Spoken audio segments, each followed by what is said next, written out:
Hello, hello. What is up, everyone? Welcome to the Friday night live stream. This is the third live stream on the Orange Guild YouTube channel. So if you were here tonight, I'm very happy that you made it to the live stream.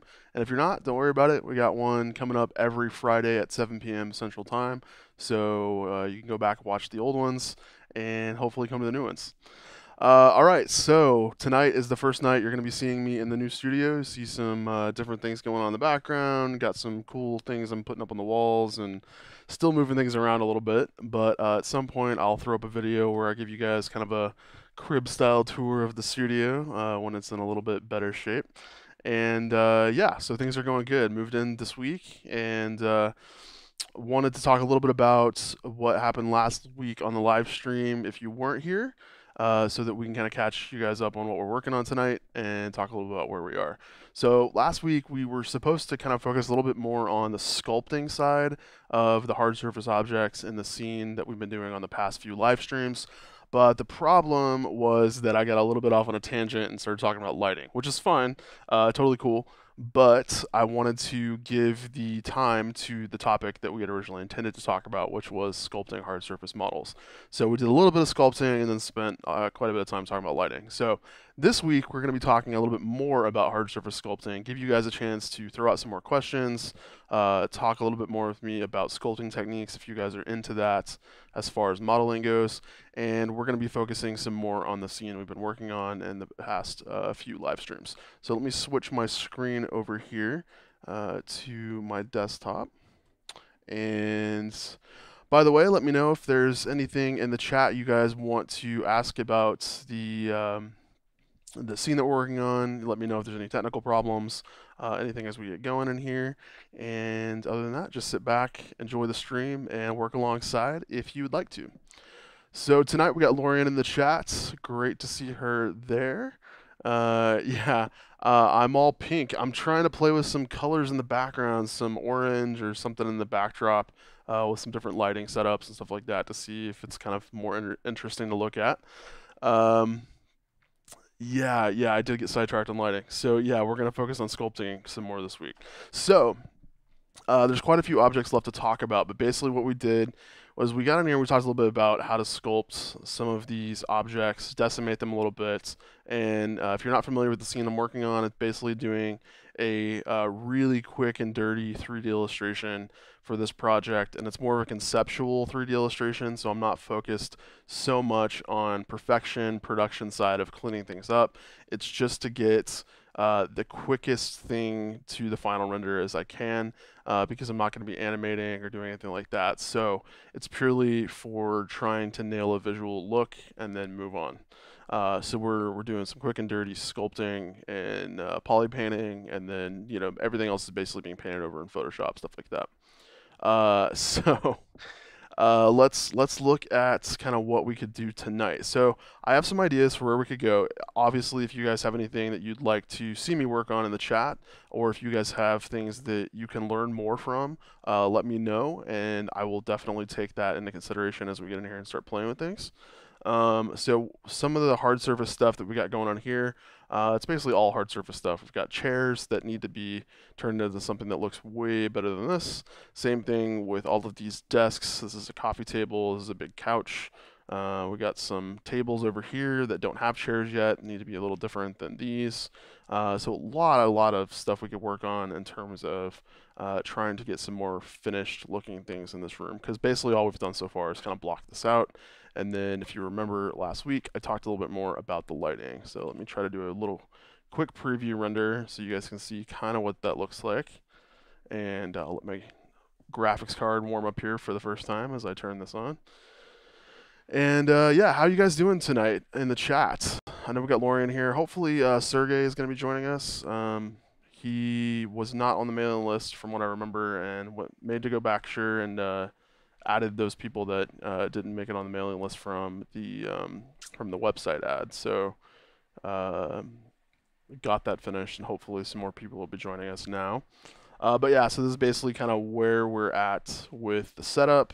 Turn all these layers back on so you can see all the lighting, and this is sort of the lighting that we ended up with after the end of last stream. So we need to pick a model to work on. we've obviously got some models over here we could play with where we already have concepts. And I don't mind just kind of going off of, a basic suggestion and then kind of freestyling it. So let me know in the chat what you guys want to see me sculpt tonight, what would be the most helpful for you. Can do a better version of this little hanging light that you see multiple times around the room. I can do the bigger chandelier. I can do maybe some of the doorway if that would help for some of that stonework or whatever. We could try to work on some of the chairs or even maybe start working on the mantelpiece for the fireplace. So hard surface basically is just indicating anything that's sort of man-made. It's got some sharper corners, stuff like that. So something not organic, so probably not statues as much this week. And so basically we'll just pick something to work on and we will pull it off on another section of the scene or start a new scene, and then we'll just work on detailing that up tonight. So, any ideas in the chat? Anything you guys want to see me tackle or have more of an interest in seeing than another? Open to ideas, and if I don't get any in the next few minutes, I'll probably just pick something. Lorian says archway stonework. Okay, awesome. Stonework is fun and is not very stressful to work on, so that'll be fun. And if we have any other suggestions, speak now or forever hold your peace, and now's your chance to be heard. I don't want Lorian having all the fun on her own. So you guys let me know. Alright, so one of the things we didn't really do is block in a basic shape for our sort of doorway here. So what I'm going to do is while we're kind of looking at what we're going to work on, I'm going to go ahead and block in some of these loops here.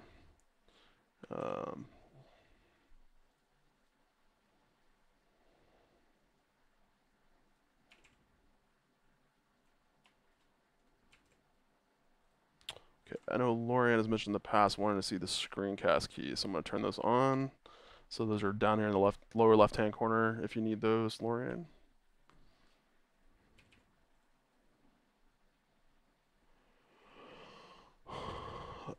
Yeah, so we will definitely need to bump this over in the archway to get the stonework into place. So before I do that, I'm going to go ahead and add in a couple more holding edges there, and then we can work on shaping this round sort of archway.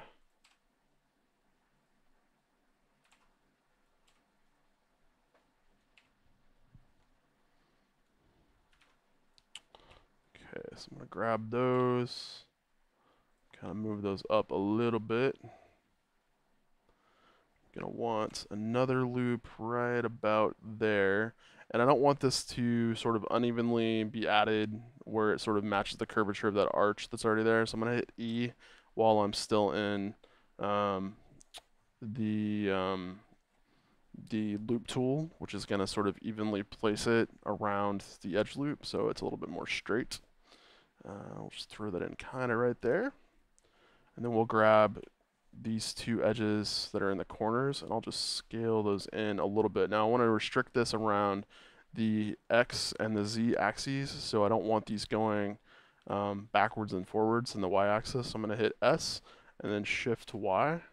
So those are just going to scale in on the sides. Now you can see that's looking a little bit more curved. And I'm going to do the same sort of thing on this bottom edge down here. Just like that. And of course, none of this has to be perfect. We're just trying to get a basic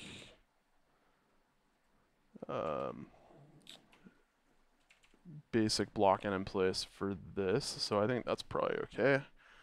And now let's talk about what we're going to have to do here. Now, I am going to have to bump this banner over to the right, but remember we went ahead and added lighting already. So what I'm going to do, so in layer 2 we have our wall, and then the lighting is on layer 3. So I'm going to enable layer 3 and layer 2 at the same time.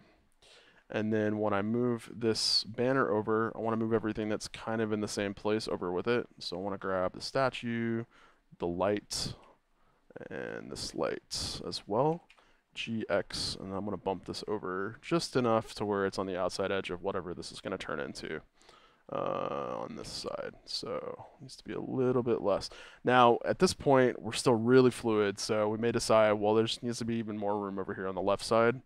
Well, that's not too hard to switch up at this point. So I'm just going to jump into a top view, maybe switch into wireframe, grab all of our vertices for this archway. And then I'm going to go GX, and then we'll bump that over a little bit as well. So now we've just made a little bit more room on the left side to add in those stones around the outer edge, as you can see in our block end right here. So if we want, we can throw a little bit more room between that and the wall. And if it's going to be too close, we can pull it out a little bit. This one's probably okay where it is. And let's do a little bit more shifting over for that. Okay. So now what I'm going to do is go ahead and block in some rough geometry for the stonework, or at least where the stonework is going to be, so that we can get something to sculpt on. So now we have to kind of decide, what is going to be, consisting of our base mesh. Are we going to do separate sort of cubes for all of these basic stonework? Are we going to try to do some sort of base sculpt on one of these and then duplicate that around to the other sections so that we only have to do the work one time? That could be a smart way to work, but we may have some problems with that because these are different sizes. We'd have to stretch and get those to stretch around and things like that. So it's doable, but we would have to think kind of through that and how we would go about approaching that. And then of course we have a little bit of a separate sculpture sort of thing happening on this upper side. Now all of this is coming from a really, really quick few strokes of a pencil on paper. So it's still really up to us to decide at this point what we want to do with this. But we're going to want to kind of decide right now, if we are happy with this general direction, and then say, okay, well, since we're kind of locking that in, how much of this is able to change at this point, and how much of this do we want to keep? And I'm pretty happy with the general direction of the way this is going. So right now, I'm just going to go ahead and say, I think I want the main stones sort of arched around this to be the way they are, and then somewhere above this, we'll do some sort of decorative sculpture sort of thing on top of that for some stone masonry. So let's take a look at what we might do here. So one thing we can do is just go ahead with the plane, and that added that to where our 3D cursor was. So what we need to do is get this over and onto the wall.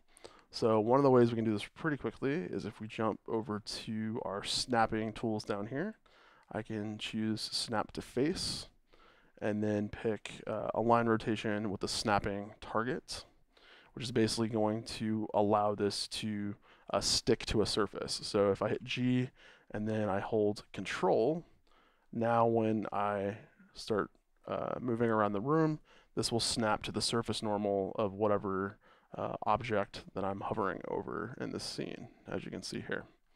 So if you don't want to have to hold Control, you can check off this little horseshoe sort of magnetic icon, which will do it automatically, and now no matter where you move it, it will stick to a surface. So we could say, all right, well, first thing I want to do is make sure this is on layer 1. You can tell by having the object selected. If the orange dot is on this layer, you know it's on layer 1. If it was on this layer, you'd know it'd be on layer 3, and so on and so forth. And so if it wasn't, you'd hit M to move it to a new layer, and then just click which layer you want it to be on. In this case, I want it to stay on layer 1. So that way I can get rid of layer 3. I'm going to hold Shift and hit the number 3 on my keyboard to turn off layer 3. Now I'm just showing all the models on layer 1. So I'm going to hit G, and let's get it over and see. It'll even stick to the curvature of the sculpted head here if you wanted to do something on a surface. So this is a really handy sort of tool that we have in Blender. So I'm just want to quickly get it stuck to the wall like this. Now that it's on that surface exactly, we can jump into edit mode by hitting tab, and let's jump into edge mode. And I'm going to go ahead and block in some basic geometry for our our stones. Now I'm going to turn off that horseshoe. I keep calling it a horseshoe. It looks like a horseshoe, but it's a magnet icon. And now I'm going to want to grab this. I'm going to pull it a little bit away from the wall, like this. And we have to decide how thick we kind of want this to be. And I'm just going to extrude back into the wall. Now you saw that go dark, and that means that our normals are flipped. So I'm going to want to grab all these faces, hit Control N to recalculate those to the outside. And when it brightens up like that, you know that those normals are now pointing to the outside of the mesh. Now we don't need this face on the very back because it's just kind of extra that we're never going to see. So I'm going to get rid of that. And now we can start kind of just shaping our basic stone and getting that into place. So let's zoom out a little bit. We want to keep the big perspective, the big picture where it needs to be. Now what might be a little smarter is to start on the other side so that we know it's the same or the proper distance between the banner and this edge over here if I don't want to have to move this banner again. So I'm going to jump out of edit mode. Let's just move this over in the x-axis till we hit the edge of this archway over here. And now we can jump back into edit mode and continue to edit this. I'm going to bounce out to there. And now we have to decide, okay, is that first stone too small? Is it too big? Are we going to leave these connected? And I think we may have time to try it a couple of ways, but we'll just see how this goes. So let's thicken that up a little bit. And of course, this is going to be sort of, unless we're trying to do something a little bit faux in nature in the way that this masonry is put together, this would actually be part of the wall, sort of lined in, and there'd be a lot of thickness. So this actually might extend back into here somewhere. So since we're not really going to see that, and is not a huge deal for this sort of thing, I'm going to just go ahead and skip it. But bear in mind, that's kind of what you're going for. So if you can see it, you want to throw it in there. Right now we're picking about how far this is going to come off the wall, and the interior of these edges are going to be sort of the grout that would be between these stones. So height-wise, we need to say, all right, well, how many of these do we want? There's a lot less here, as you can see, going around, but I think we're going to have to go ahead and add a few more in here because we made the archway quite a bit taller comparatively to where these statues are height-wise. So let's go ahead and just decide that that is good. So obviously you remember from last discussion, if you have your tool palette up here by hitting the T key on your keyboard, that you can duplicate using a couple of different methods for these objects. So if I hit Shift D, that's just going to straight up duplicate an object, which you can see with this button here. So once I do that, all of these are now separate. So no matter what I do to this one in edit mode, it's not going to affect any of these other copies. So if I instead use this duplicate linked button, now these are both connected with their object data. So if I change one of these in edit mode, it's like I'm changing all of these in edit mode, and all of these statues are that way. So if I jump in edit mode, you can see if I select a bunch of stuff here, it's going to select that on all the other models, and if I make a change, it's going to change that on these as well. So we can use that to our advantage in this case because we may want to go ahead and use the same base stone all the way around. Now the downside of that is that at some point down the line you're going to have to break the connection of all of the linked duplicates if you want to customize each of the stones in terms of the surface of the model. Now if you don't want to do that, you have some options. You could use a different texture map even though the model is the same and it's sharing the same geometrical data. You can use different texture data, and that can let you change the color of the stone. If you're using normal maps, it can let you change the apparent bump or scratchy surface of the stonework.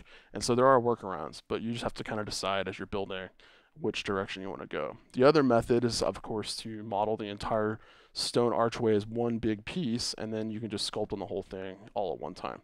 And I think in this case, that might be a faster way to do this. So I'm going to go ahead and do that instead of doing this separate method like you've been seeing me do here.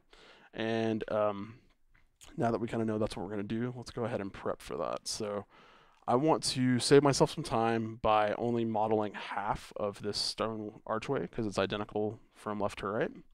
So I'm going to go ahead and make my origin point for this stone to be in the center of my my doorway here.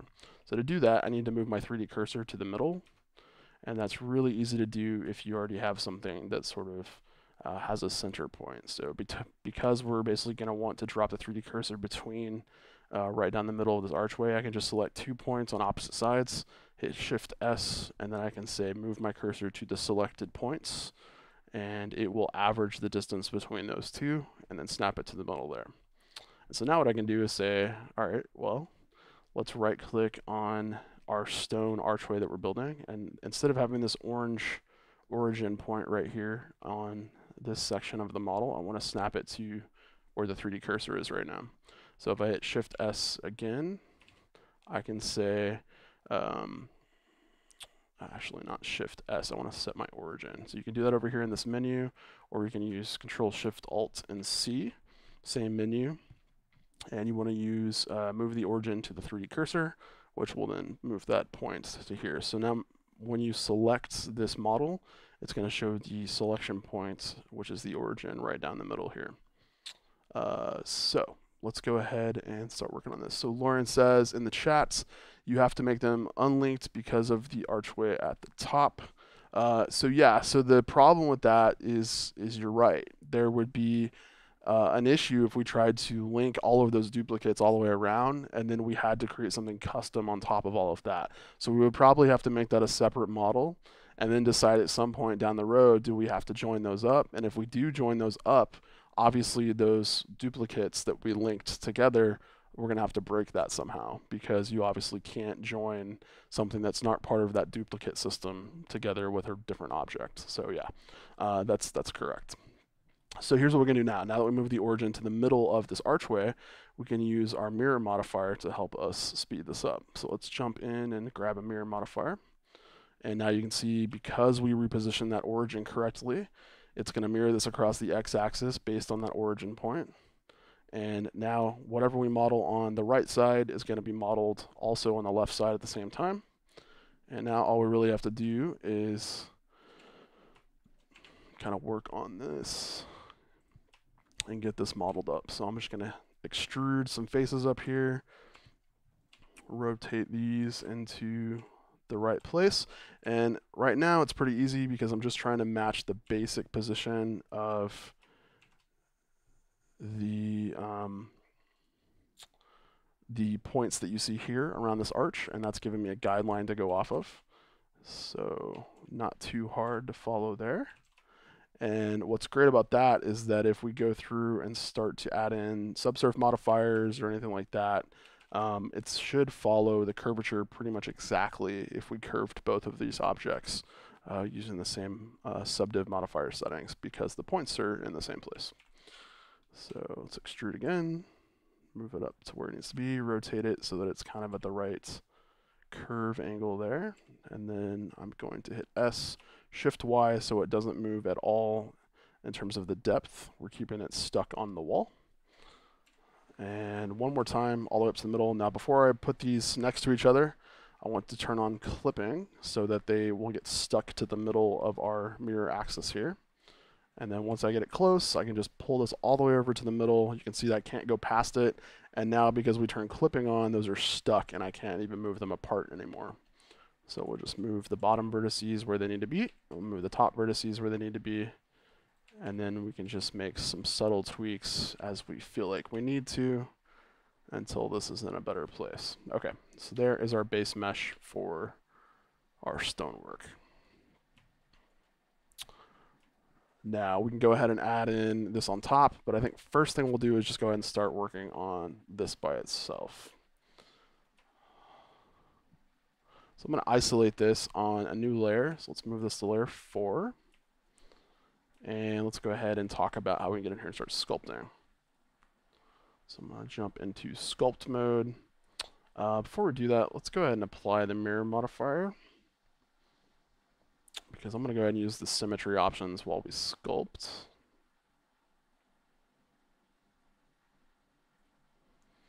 And we're going to want to immediately kind of check on all of our settings here before we start working on any of the sculpting itself.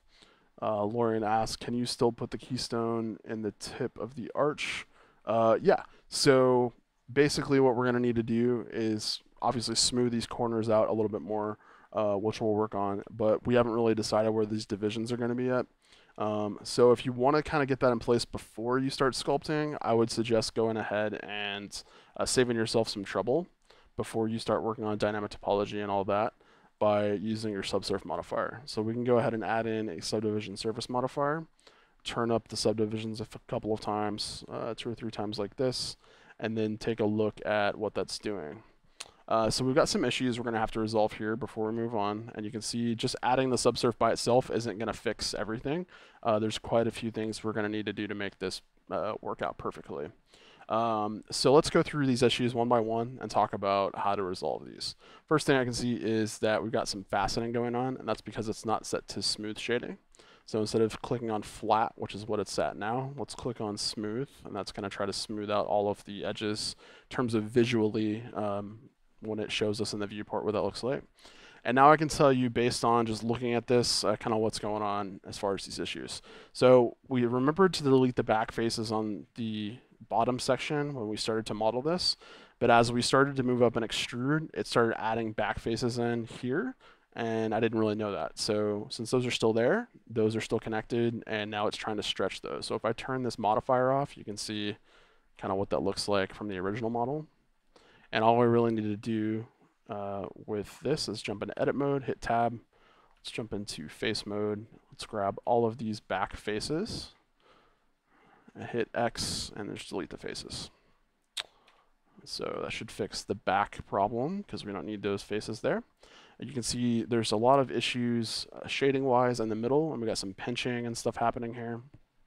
The reason this is happening is because there's a face that was left in the middle when we joined this up down the center, and that's because we were just extruding up the side and repositioning that face. So it connected everything and then left that face in the middle, which is causing some weird things to happen here. So let's jump into edit mode, grab this face here, hit X, and then delete that, and then you should have a perfectly round arch. And if you're still noticing any pinching or sharp corners and things like that, that usually happens because you've got 2 points that are sitting on top of each other that aren't connected. So if I split this off and I jump into object mode, you can see that automatically added it's sort of a sharp corner right there. And that's because in edit mode it looks like there's just 1 point right there, but if you zoom in you can see that there's 2 points right next to each other. So you just right click on the one you want to get rid of, you get it X, and then since you still want this edge to be here and everything to be connected in between, just hit X, and then let's do dissolve vertices, and that will just kind of erase away that edge or that vertex without getting rid of the edge of the face, just like that. Okay, so now let's talk about sharpening things up, because since we smoothed everything, it doesn't really know where our edges are going to be, where they should be, and we have to kind of help it out a little bit by telling it where to throw this stuff in. So let's jump into edit mode, and I'm going to jump into edge mode here, and I'm going to give it a little bit of holding geometry to help it understand where our sharp corner should be.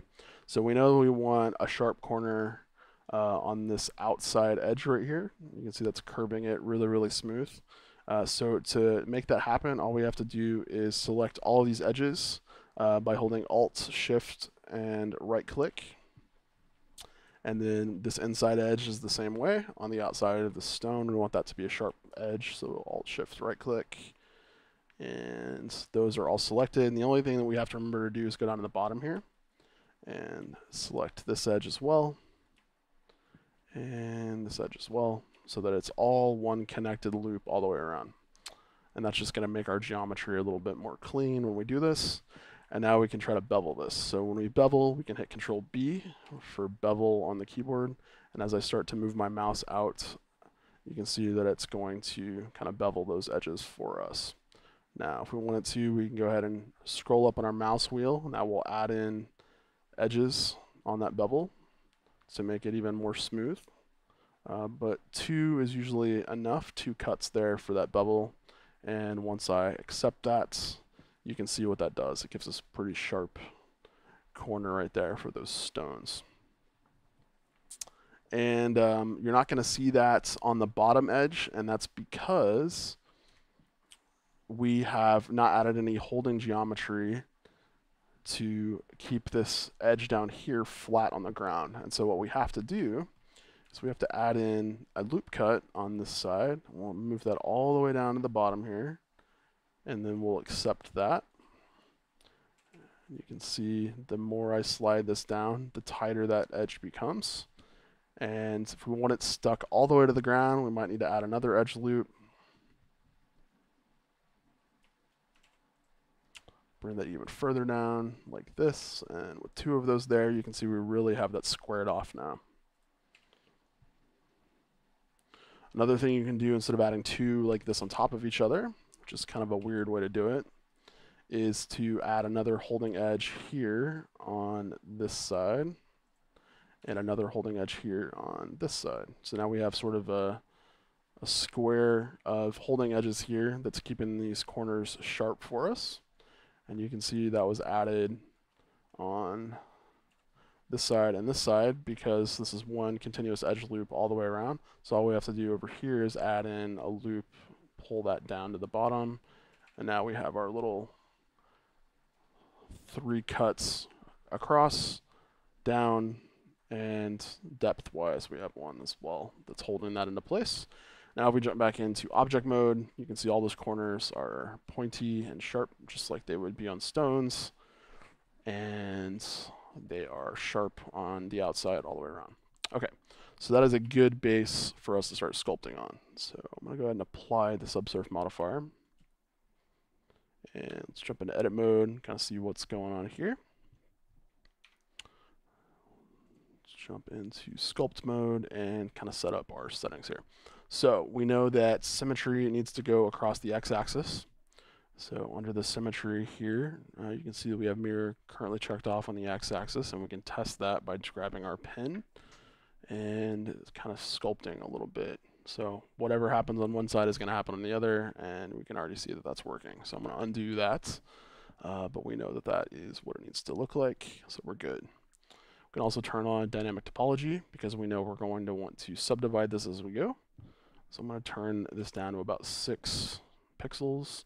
We've got this on subdivide collapse, which is what I kind of like to use when I'm just doing some quick sculpting to keep the geometry count as low as I can as I'm going through. And of course we can pick our tools here. So now we are good to go. We can start deciding what we want to do here with these sculpts. So to get started with a really simple crease tool, we can jump in here and start defining where we want to divide up these stones. So I'm going to jump into sort of a front-on view here. And there's a lot of different ways you can do this. I'm gonna lower the size here, and as I draw, you can see kind of what that's doing. This is just drawing in sort of a crease there. Now, if you're noticing a lot of jagged edges and not a lot of definition there, that's because your detail size is still up a little high for the scale that we have here. So one of the things I want to mention before we get going are some things you can look at to make sure that you're on a good starting point before you get in and start sculpting. First thing is to make sure everything is sort of applied in terms of your location, rotation, and scale. Location's not really important, but rotation can be, depending on what kind of modifiers you're using and all that. So if you want to apply that, just hit Control A and then pick rotation, and that will clear that out down to 0, 0, and 0. And then scale is a really important one when you're sculpting because you want to have consistency on all 3 axes when you're sculpting details. So let's go ahead and apply this. If this wasn't at 1, 1, and 1, we'd want to apply it. So to do that, you hit Control A and then choose scale. And that will keep these all at 1 and confirm that is 1, 1, and 1. Okay, so now we can jump back into sculpt mode, and we know that because we are not happy with the way that is looking, it's because our detail size is too high. So we need to bring this down to something like 3, and you can see that becomes a little bit more defined, that definition. So just to give you an example of sort of how this works, if I go up to 12, you can see what that's doing. If I go down to 6, you can see what that's doing. 3, and then 1. And it gets smoother and smoother, and the reason that that's working is because it's adding more and more polygons. So if you zoom in, you can actually see all the triangles that it's adding in as you're getting in here. And this can be dangerous. You know, you want to keep a check on this. And basic rule of thumb, if you're getting in here, you're sculpting, and you're not super adept at this yet, is that you want to start big with your detail size if you're using dynamic topology, and then you want to lower this in iterations. So start as big as you can, where you can work comfortably without getting too detailed, and then only when you have to increase the detail size to a smaller number so that you're able to sculpt more surface detail. Because you just have to remember, you're exponentially adding more and more geometry. We're already at, 30,000 polys, and we haven't done anything to this yet. So I'm going to undo all of these, and you can see we're back down to 4,000. Yeah, just remember that as you're getting in here and playing, that you want to be as efficient as you can be. So I'll go through here. I'm going to lower the strength a little bit because we don't need it to be super high to make this work. But let's just go ahead and pick a distance out here, and I'm just going to eyeball this, but maybe about right there for that first stone. Come out to about there. And it doesn't have to be perfect. I mean, we're just kind of, it's up to us at this point what we're doing here. So something kind of like that. And this is, again, where in an illustration like this, where it's a conceptual illustration, and I'm not so worried about making it perfect everywhere, I'm not going to spend a lot of time perfectly measuring, modeling this out. And the goal here is to quickly sculpt as enough detail that I can move on and say that, okay, this is good enough for the background. So once we've done this, we can say, all right, are we basically happy when we zoom out with the level that this is at in terms of positioning for these stones, the distance between all of them, not looking at details, just looking at basic implementation of where these are positioned. Yes, I'm happy. Okay, let's move on. Lauren's asking, since all of those indentions are going to be filled with mortar, the detail size does not need to be too fine. Yeah, that's true. So what's really going to dictate what this needs to look like is if you switch back into where you're turning on the first layer here. Let me turn on layer 1 here. We look through our camera, how even full screen, how much detail are you really going to see if we start carving in all of these decorations and the mortar and all the stuff between these bricks, stonework, whatever, like, are you really going to be able to tell what's going on this edge behind here and all this stuff? And if you can't from this angle, and this is the only angle you're going to render from, and in this particular case I know this is the only angle I'm going to render from because this is a very quick project, then I'm not going to worry about that stuff. I'm just going to do what I have to do and then move on. And this really comes back to deciding for yourself what kind of projects you're working on, where it's worth to spend the extra time and where it's not worth to spend the extra time. And in this case, it's a personal project. I'm not doing this to test my skills, to see how good I can execute this or whatever. It's just to get something that looks fun, finished for my wife so that she likes it. And if she's happy, I'm happy. That's the goal here. And so I'm not going to be as critical on this sort of stuff as I usually would be because, she's the client in this case, and she is only going to care about certain parts of the image, and she's not going to obsess about this masonry work back here. You know what I mean? So I'm not going to obsess about it. Now, do I still want to make it look decent? Yeah, but I'm not gonna kill myself on making sure every little indentation back here is perfect and lined up and all that sort of stuff. So now we can jump back in here and, okay, so I accidentally switched into another tool called Nudge, which I don't want to use. I want to use Crease here. And there we go. So now I can quickly jump in, lower my detail size, and then really get that depth carved into there like you see. And you can see how quick it is to just kind of imply some detail back here. And once we get this sort of blocked in, We could talk about how to clean it up, how to make it look nicer, and all that kind of stuff. But first thing you want to do is decide, am I headed in the right direction, you know? So, just put these in. Lauren says, I think that you need to move the archway over some more so that you can put in another banner on its left side. Yeah, maybe. I'm not really sure. But for now, I'm going to go ahead and leave everything the way it is. And then we can decide later if that needs to be added in. Because I really want to make sure we talk more about sculpting tonight. I'm going to get sidetracked again if we get too focused on other details. Okay.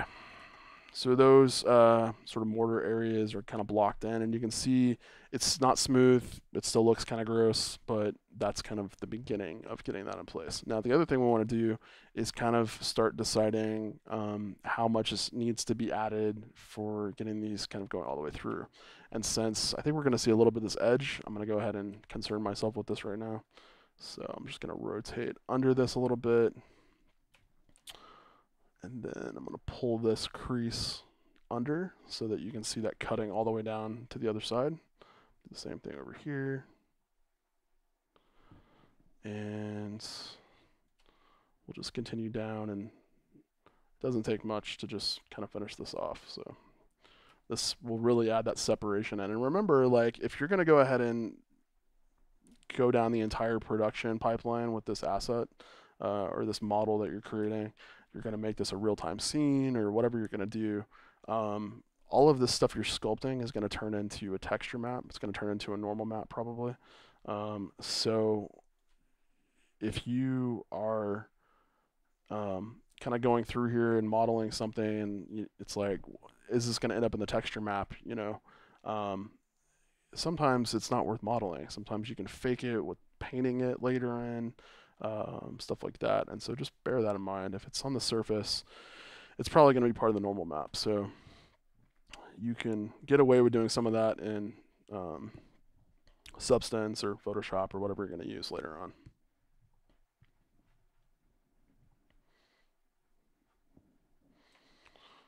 Okay, so you can see right here, I painted this while it was zoomed out, and that mortar line was quite a bit thicker than this one, and that's because it's got my radius of my brush locked to my zoom level. So if I uncheck, or it doesn't have it locked to my zoom level. So if I check off this lock button for the radius, now when I zoom in, look at what happens to my mouse cursor size. It gets bigger, and it's basically stuck at whatever relative size it's at right now. So I can still change the size wherever I'm at, but it's going to stay that size so that no matter where I'm at with my zoom, it's sticking to the model at that same zoom level. So we can zoom in here and say, all right, it's kind of be about that size. And then if I want to paint or sculpt out here, no matter where I'm zoomed in, it's going to stay the same size there, which can be handy, especially in situations like this where you want to move quickly. So we can do that. And, you know, again, who knows if we'll ever see this stuff, but there's a chance. So it's like, all right, let's put it in. And, you know, we're not to a place yet where this is taking tons of time, so it's worth it to throw this in right now.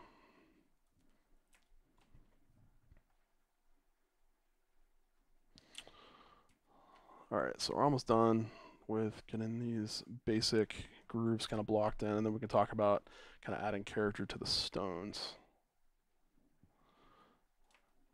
And you have to remember, we're still in symmetrical sculpting mode, and at any point in time, if we want to turn this off, we can just kind of go rogue and do whatever we want. Now, the second you uncheck that and you start sculpting, you have to remember it's never going to be the same after that unless you kind of mirror this back over again, which you can do, and I'll show you how to do that, but you'd have to resymmetrize this to make that work again where it does what you think it's going to do. All right, so notice I haven't smoothed anything out yet. Zero smoothing has happened. There's a lot of, clunky things happening. I can see in the chat, Lauren saying all those clunky facets are chisel marks.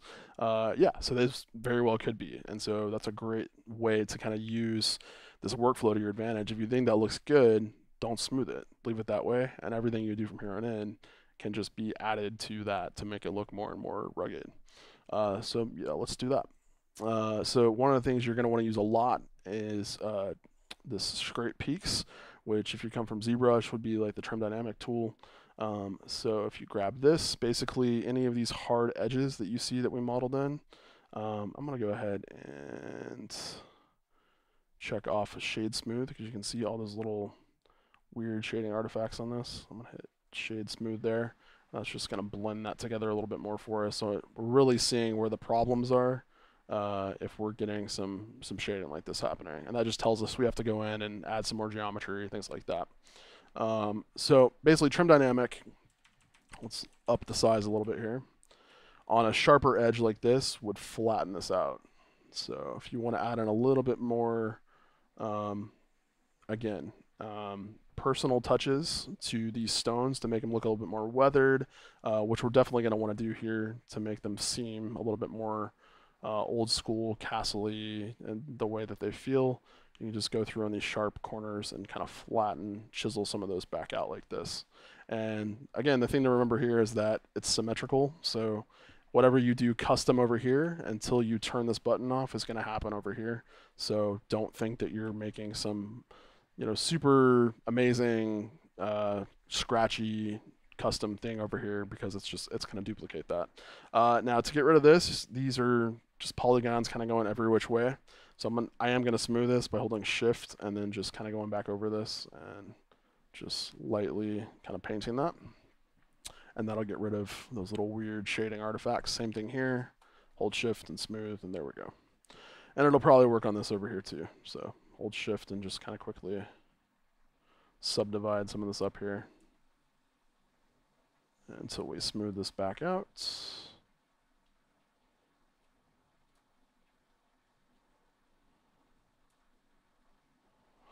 Okay. So we can see what that's doing. And if at any points you are seeing too much of a rounded edge, then what you can do is grab instead of the crease, you can grab the pinch brush, and it will pull these edges back together and pinch those up for you. So if we make the size bigger here so you guys can see that we're completely covering this edge. Now when I scrub over this with my pen, it's going to pinch those together just like real clay. So I'm going to undo that so we can go back. Lauren's asking, why did putting these creases in this stone make all those artifacts?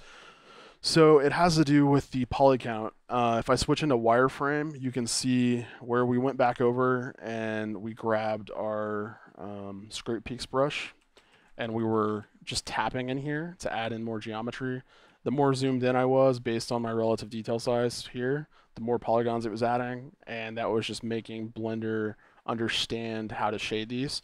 You can see on the edges we have these really stretched triangular polygons, and when you start overlapping those and getting those kind of crisscrossing in a weird way, Blender doesn't understand how to shade those because it thinks it's trying to light those where they're all facing each other and mixed together, so it has problems. So the way to fix that is two things. You want to add more geometry in here, so we still have that issue kind of happening right in here with these sharp edges. You want to, you can see they're kind of jaggedy and it looks a little weird because they're all kind of going whatever direction they want to. You can add in more geometry, and again, you can do that by just changing your detail size to a lower number and just tapping, and it will add in more polygons on the fly. And then just by doing that, it's going to fix some of that, and then you go back and you hold shift, and that's not going to add more geometry, but it's going to smooth out what's already there. And once you do that, you're going to start seeing all those artifacts kind of go away, because part of it is Blender is now able to understand how to shade that in the 3D viewport, and part of it's just that you're literally fixing the geometry to where it's kind of just, you know, blobbing back down to a really curved shape. So it's not having a problem understanding what's going on in here. So if I just hold shift, there we go. And it's not always about adding more polygons. A lot of times it's just you need to smooth things out, but yeah, something to think about. So I definitely want to fix this sort of stuff in here because it's not looking particularly pleasant. So I'm going to grab the crease tool, we'll jump in here, and the reason it's looking so intense in terms of the negative shading is because I have ambient occlusion turned on in the viewport. So if I jump into my tools palette over here, or the properties palette over here, jump down to my shading tab. You can see under ambient occlusion that's checked off. If I uncheck that, a lot of that weird shading, it kind of gets hidden because we're not previewing self-shadowing, so it's not really visible. If you're sculpting, sometimes it can be a good idea to turn this on because it will really show you obviously where your crevices are. Or again, you don't have to use that. You can use a matte cap. So what we might want to do is check off this matte cap button right here, and then we might want to pick a matte cap to use that is got some interesting crevice definition. So depending on which one you choose, you're going to get different results. But basically, this one's a decent one for checking your gray settings, your gray clay here for the lighting. And then each one of these just going to kind of simulate different kind of lighting style in your scene.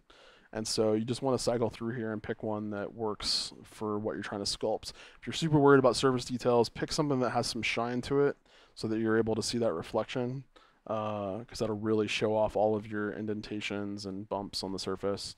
If you're more worried about, silhouette, you can check this off and see kind of how that's showing up like this. So if you're designing a silhouette of a character or something, that will just show you what that looks like from different angles, and that can be helpful. Modeling hard surface stuff, if you're doing like robots, cars, stuff like that, this will really show off all the imperfections like in your car paints. So this can be really helpful if you're trying to smooth things out and you need something to really be unforgiving and show you what that looks like. These two materials right here are really good for that. But yeah, there's a lot of different things in here, and Blender 2.8 has even more that they've gone in and added. So this is the traditional ZBrush one that you can see. And yeah, just it all depends on your personal preference. So we just pick one of these and kind of stick with it. And let's play a little bit more with getting this kind of evened out in here. So I'm going to just pull that in until that's kind of like that. And then on these edges, I'm going to smooth it out. And if you're not getting enough from the smooth, you can go ahead and jump into like a flatten, which will just kind of squash that down. It doesn't do it as harshly as the trim dynamic does, or not the trim dynamic, but the scrape peaks.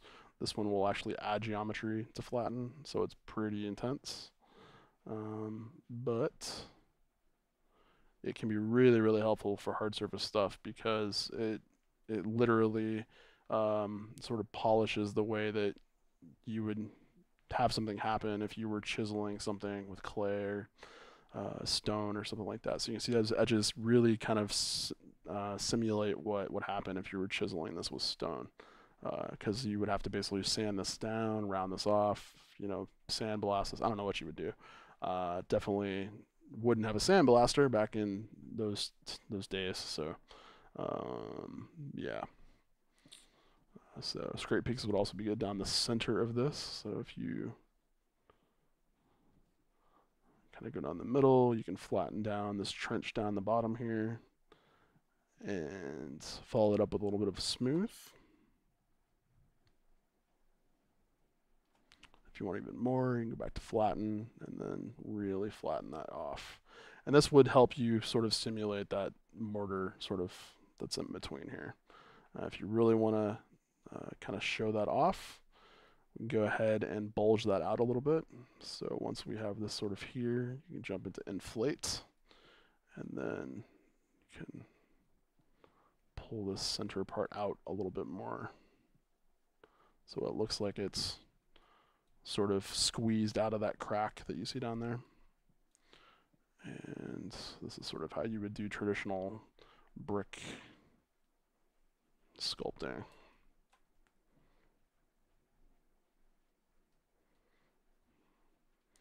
So not sure how much of this we need for these old school stones, but you'd see some of it probably. So a little bit of that in there is probably helpful. So let's go ahead and really quickly kind of block in some more of this all around. And once I get that finished, we can decide whether we want to start working on turning off the symmetry or what do we want to do there. Probably won't turn it off until we actually really need to, because it's going to save us a lot of time as long as we have it on for a while. So as long as we can, we're going to want to utilize that to our advantage.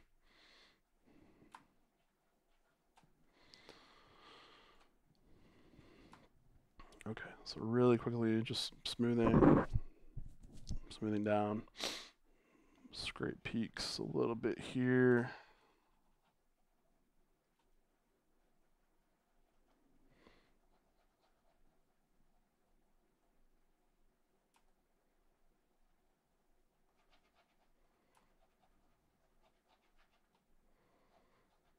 And what's really interesting about this is you can use the way this brush works to kind of your advantage to create edges.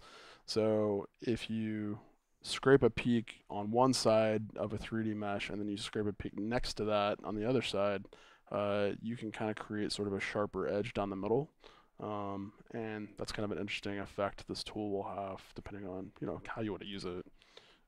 But especially for creating metallic surfaces or hard surface stuff, that can be useful.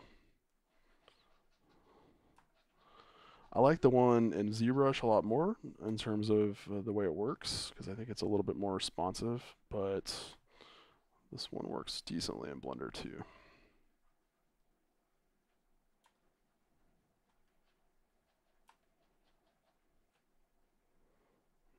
Okay, so just where we need to add geometry to kind of add some definition, we'll do it right here. If we're losing some stuff on this corner, obviously we can add there because it's going to be noticeable if that shading is really off. All right, so let's go back in. We need to crease again, we can.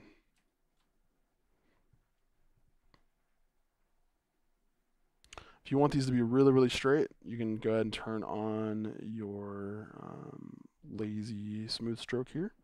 And that will let you kind of drag the mouse behind it so that it's really, really smooth. In this case, I want it to look a little bit more messy, so I'm not going to do that, but it's up to you. And then grab the inflate, and once again, we'll just kind of get in here and play with adding some surface variation to put this mortar in here.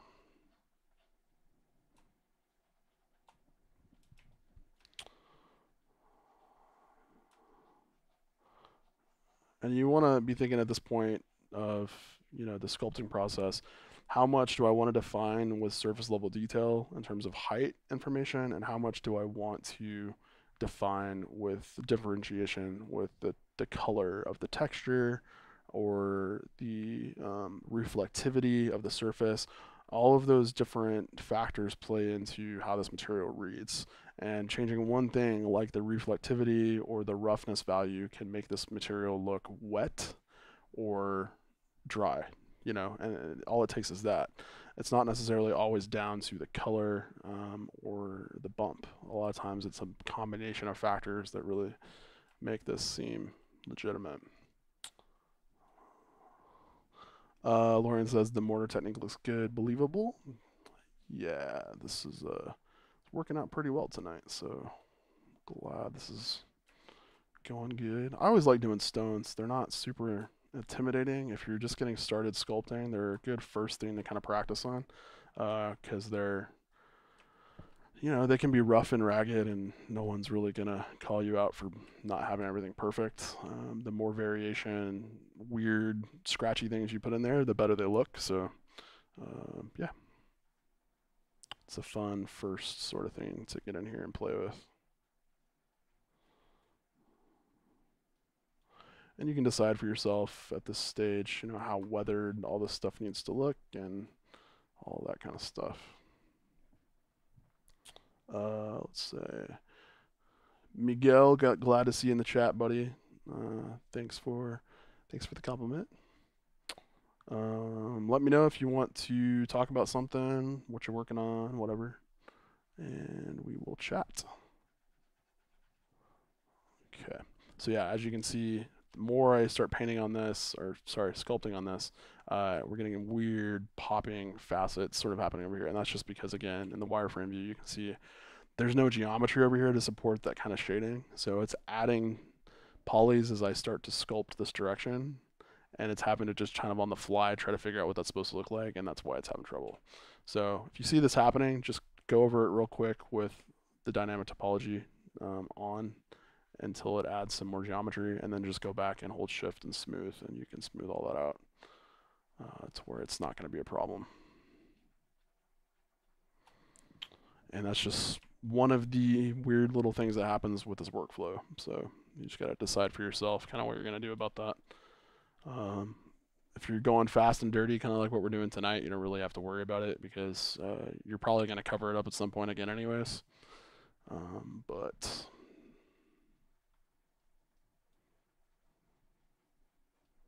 so all it takes is a little bit of a different kind of bump down the middle of this to really make it look like it's filled with a different kind of material. And that's something to kind of be aware of as you're getting in here, is it doesn't always take a really high res texture or something that's super complicated with a node setup to make this look more realistic. Sometimes it's all just about what's a variation in the bump map, or what's a variation in the normal map that I can add in here that makes it or implies that there's a different kind of material swap up going on over in this area of the model. And once you kind of start figuring that stuff out, it's like, all right, well, there's a lot of ways to come up with solutions for these problems, because it doesn't always have to be about are my textures perfect? You know, am I doing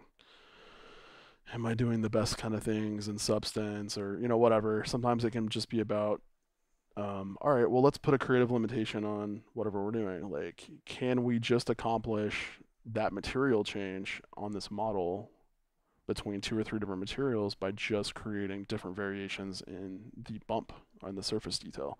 If you can pull that off, then you can start learning how to get most of the hard work done on a base model when you're sculpting, and then anything that you add on top of that in terms of variation in the texture is just going to amplify your model's sexiness. So if you can really pull off a good model to begin with, it's kind of all downhill from there. I mean, you can screw it up with a bad texture and bad lighting, don't get me wrong, but it's easier to pull off a really good looking image if you start off on the right foot with a really good model.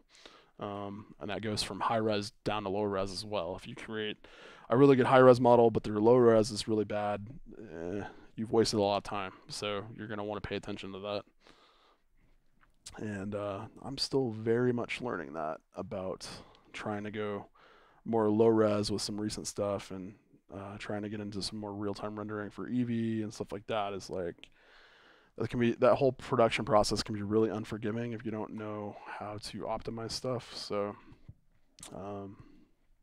yeah, I'm still learning about it too.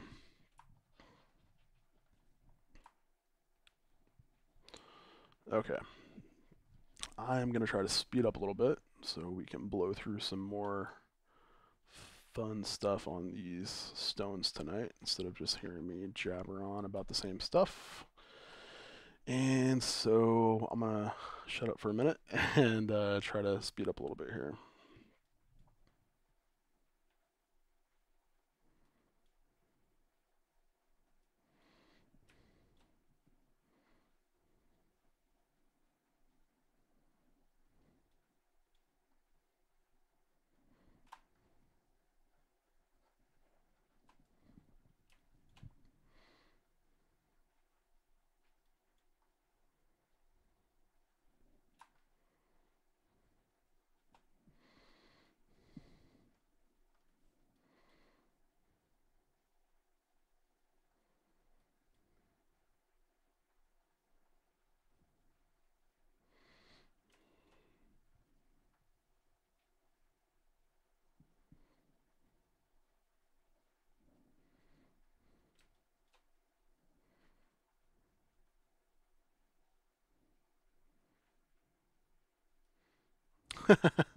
Lauren says, always impresses me when you say that, Brandon. I'm still learning about it too. Yeah, we're all learning.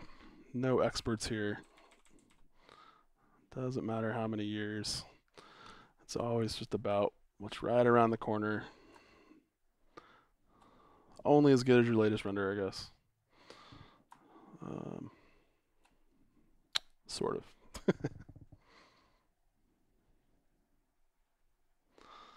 I'm so happy to be in the new studio though. I've got a lot of plans for the YouTube videos coming up and scripted tons of new stuff this week for you guys, and working on some mentorship videos, working on some tutorials. I got 4 new courses planned before the end of this year. So I know I've been saying that. I've been working on stuff for a long time this year, but man, it's all coming together right in the fourth quarter, and I'm super happy to be able to bring that to you guys. So if you haven't checked out the Orange Guild yet in terms of the membership, definitely do that. I've already decided that after 2019, we're going to have to raise prices for the membership because there's just going to be so much more stuff we're getting into, and there's just I can't do it all alone. We're going to have to get help, and that's going to cost more. And but it's all for making the guild better and giving you guys more content, and hopefully that's something everybody enjoys, and that means I can answer more questions, do more live streams, produce more videos, and it's not just going to be paid stuff, it's going to be free stuff too, so you guys are going to get a lot of free content in there as well. But especially if you're in the guilds or you want to buy our courses that are going to come out separately, those are going to be jam-packed with useful information, full-on projects where we take the stuff that we've been doing in the live streams, and instead of having to break that up over weeks, it's just going to be one straight go for 8, 10, 12 hours of us working on a scene and getting that finished. And got some good stuff planned. Currently working on that 3D illustration course for you guys, and I've been gathering some awesome tips from experts in the community so that I can share with you guys how to create some award-winning 3D illustrations, and I'm very excited to get that out to you guys, and I'm really hoping I can get that done before Black Friday so I can get that to you guys very soon. But I've still got quite a bit of work to do on that, so we'll see where that goes. Alright, grab the inflate.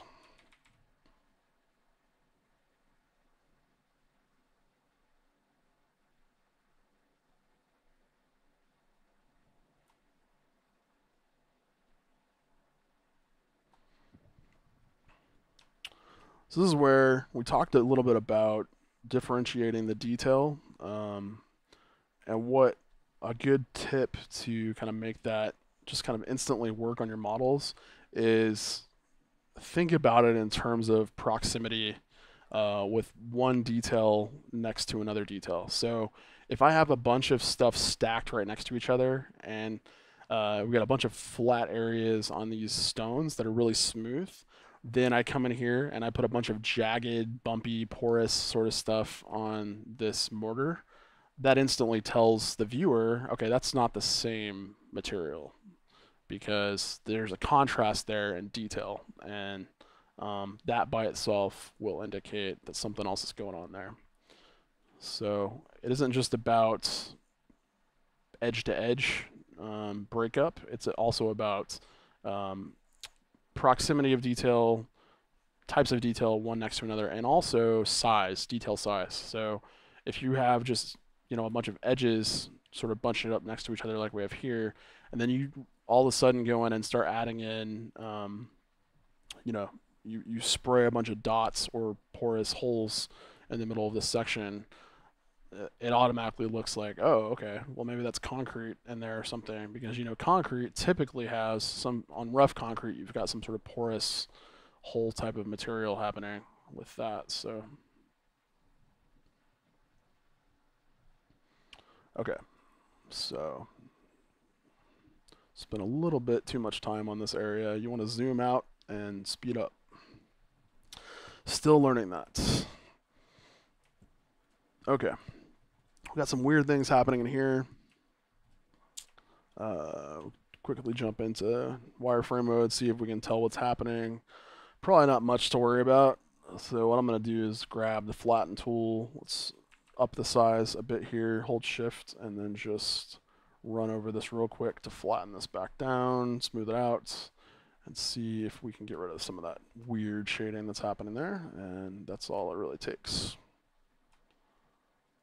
And the flatten tool is really going to do anything extra to this area, but since we are using dynamic topology, it's going to add geometry. So sometimes that's necessary instead of just smoothing, because the smooth isn't really going to add geometry when you hold shift. So you can use another tool in conjunction with smooth to make sure that your areas over here not acting weird on you. So I'm just going to go around quickly and kind of fix these areas up. Lauren asked, so even though you're modeling the mortar and the stone at the same time, you can later make them different materials. Yeah, definitely. So that'll come down to picking different polygons and assigning those different materials. If we want to do it that way, it can also come down to UV mapping and just literally assigning them different spots in the image map. And ultimately, you probably want to assign them based on both. So you'd have a different selection that you apply a mortar material to with cycles and Blender, and then you're also going to UV map some different color information based on that. Now in this case, I don't really know what we're going to do yet. I mentioned poly painting, which I kind of want to try and just see how far we can push that this time. Which is basically letting me go in here with a super high-res model like this and paint colors on all the faces without having to UV map. And it's kind of what you would traditionally see somebody do in something like ZBrush. So I don't know yet if that's going to work. I haven't really played a lot with that technique in Blender, but it could work. So I want to give it a shot and see how that looks. There may just be too much geometry for that to be efficient, because if it slows down the 3D viewport too much, then I'm not really going to mess with it, because we already have a lot of objects that need to be added to the scene, and if we get it slowing down now, where we're already almost at 1 million polys here, but without adding in tons of detail, we're going to have problems when we start adding in lots of poly painted models that are not optimized. So okay, so I'm going to quickly see if this has worked on both sides. Sometimes, even with symmetry on and sculpting, especially with dynamic topology, it doesn't perfectly mirror this over to the other side. So you're going to notice a little bit of variation, not in terms of the sculpted detail, but in terms of how it divides the polygons sometimes. So occasionally you may want to go back and just symmetrize this. So this would go from this side to this side and just copy these polys over here to this side. And so we would just say, all right, symmetrize -x to +x, and then it's going to make all of those perfect again. And hopefully this doesn't crash on us. Should have saved before I did that. And now I'm going to. Remember to save, kids. It's not a good idea to do that without saving. All right.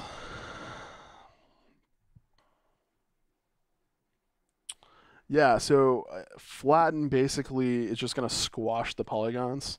And depending on what setting you have here under the dynamic topology menu, you can actually remove polygons based on your detail size. So if you were sculpting with like a 3 pixel size here, anything lower than this is going to be removed. But if you then change this to a 6, so like if I up this to a 6 and I go back in here into one of these really dense areas where it's not really needed, so if I find a surface here that really doesn't need extra polygons, like in here, I could say, well, let's put this up to like 12 or something, and then with any tool, but flatten here won't really do anything but squash this down, and it's already a flat surface. It's just going to take those out because this detail size is bigger than our original size we were using to sculpt, and so it's going to remove that. Now, that's not a high enough number, so I'm going to undo that, and then I'm going to turn that up even more. So let's give this a second to catch up here. Okay, so let's turn this up to something like 30. Yeah, there you can see what's going on. So now it's removing geometry where it doesn't, where it really doesn't need it. And you can see you can add in artifacts that aren't good if you do that. So you want to be careful with that. But if you want to reduce the polygons on the fly using the dynamic topology, that's a quick way to decimate. So you can do it that way. So Miguel's asking, did you grow up in Blender, meaning 3D wise? Yeah, so Blender was the first program that I learned in high school back in 2004. I picked this up in an accounting class when I was bored, and it was a great distraction. And then in college, I moved into Maya and ZBrush and stuff like that. And then once I graduated, I worked in the industry for a little while in my city, and used primarily Maya, ZBrush, stuff like that. Substance wasn't around yet, but then I kept using Blender in the background the whole time, and so eventually, when I decided to kind of go off and do my own thing, I went full time with Blender and haven't looked back. So I still use ZBrush, I still use Adobe stuff, I still use Substance. I don't use any other 3D program other than Blender for main 3D stuff. So modeling, texturing, not texturing, modeling, lighting, rigging, animation, rendering, simulations. Right now, there may be a point in time where I grab an extra program for complex simulations if Blender doesn't start catching up. But yeah, for now, it's okay. So yeah, I've been using Blender for about 13 years now. 13 years or so. So, good question. Okay, so rather than continually going on all the way down to here, because we're going to take another 10-15 minutes to do that, I'm going to jump back up here and start working on some other detail. So let me kind of talk a little bit about how we would start to roughen up these edges here. So I would probably grab something like clay or clay strips. I don't like to use Sculpt Draw that much for adding detail because it's really, really harsh. So if we grab this this pin here, even with the strength kind of halfway down, it's really gonna start kind of throwing in a lot of heavy differentiation in terms of the contrast there. So let me undo this real fast, and then I'm gonna show you guys what this looks like. So we need to turn our detail size back down to something like 6. And now you can see that's pretty harsh. Now, again, sometimes it's useful, but primarily I don't like to add in, if I'm going to use a brush to add in a lot of variation, this brush, for whatever reason, just doesn't really fit the bill for me. So I'm going to undo this. I'm going to show you what I use instead. So a lot of times, and this goes ZBrush as well, there's a lot of brushes in ZBrush, but I use only a few most of the time, just because it's faster and you don't have to have a million tools in your tool bag. Clay will basically just kind of add in a little bit of variation on the surface, and then if there's gaps, it'll kind of fill those in for you really, really well. So I'm going to crank up the size a bit here. And then as I kind of move, it's a lot more subtle, as you can see, than that the Sculpt Draw rushes. So it's still bumping that out, but it's way more like what you'd expect to see from a stone, as you can tell. Now, clay strips will do it a lot more in layers. So if you're pulling this around, you can see there's definite edges, and if you want to stack these on top of each other, it really makes it easy to create variation that are a little bit more blocky. So you might use this in conjunction one with another to create some very interesting layering in these stones. So by just switching back and forth between these, you can really kind of throw in some interesting things here to kind of break this surface up a little bit. And then of course, the second you want to kind of get further in here and detail out more, you're going to need to turn your detail size down, or you can also use sort of relative detail. You can use like brush detail or constant detail, and that will depend on your brush size or how far in you're zoomed in on your model. So if you're disciplined enough to stay out here and sculpt at the beginning, and then you can zoom in a little bit, sculpt a little bit more, and then zoom in a little bit, sculpt a little more, zoom in a little bit, sculpt a little more, until you're locked in. You can do it that way. I'm not disciplined enough to not zoom in and out all the time, so I can't really work that way because I will constantly have different levels of detail, and it'll slow me down a lot. So I don't really do that. So here's an example of where it's not always symmetry is not always perfect. So we've got some artifacting happening over here that's not happening over here. So yeah, something's going on over there that's not happening over here. So just bear that in mind. I'm not going to worry about that right now, but definitely something to think about. And one of the first mistakes like a lot of people make when they get in here is they go, oh, detail. Well, I'll just crank this down to 1, and now we can just go to town and make, like, without having to worry about anything, just first pass, we'll just do everything perfectly, and it'll look so good. And it's like, okay, yeah, but look how many polygons we're adding. You could quickly turn this into from a 1 million mesh into a 12 million mesh in a few strokes if you're not careful.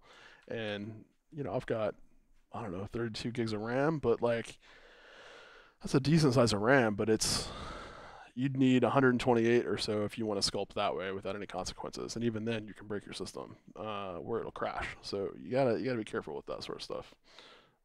So keep your detail size up as high as you can in the beginning until you really have to lower it, and then you can lower it. But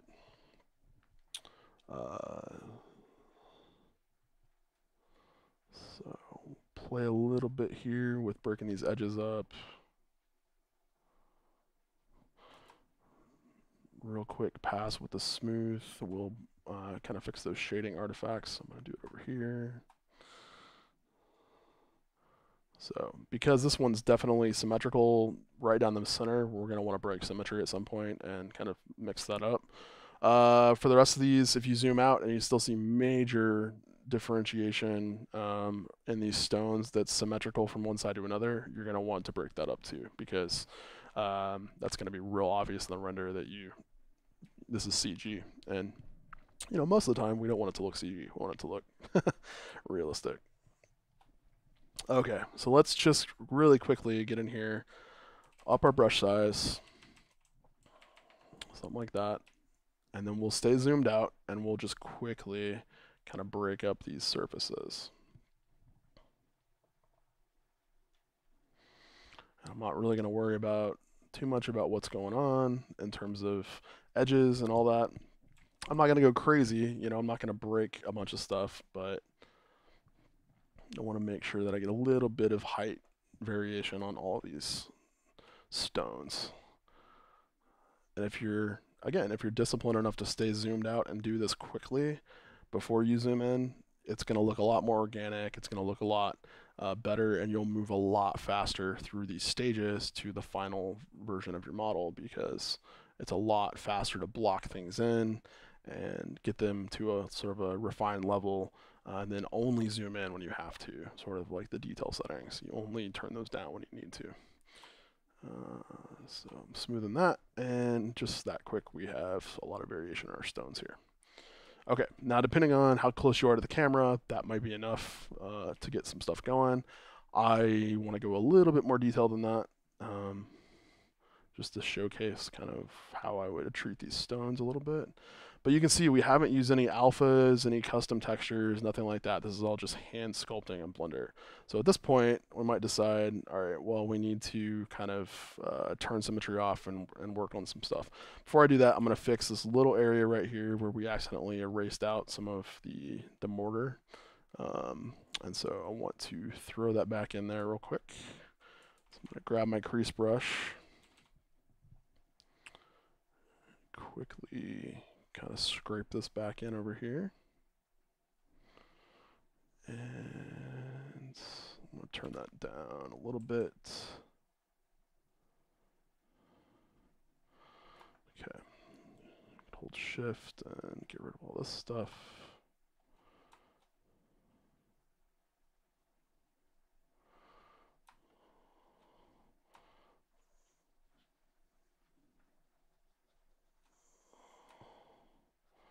Okay.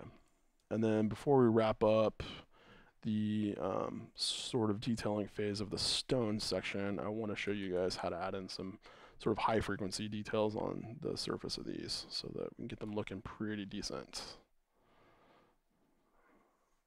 Okay.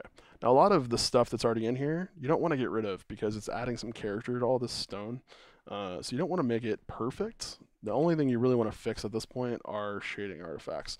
So if you're still seeing a lot of this stuff happening, all you really need to do is go over by holding shift and just lightly brushing over these weirdly shaded polygons.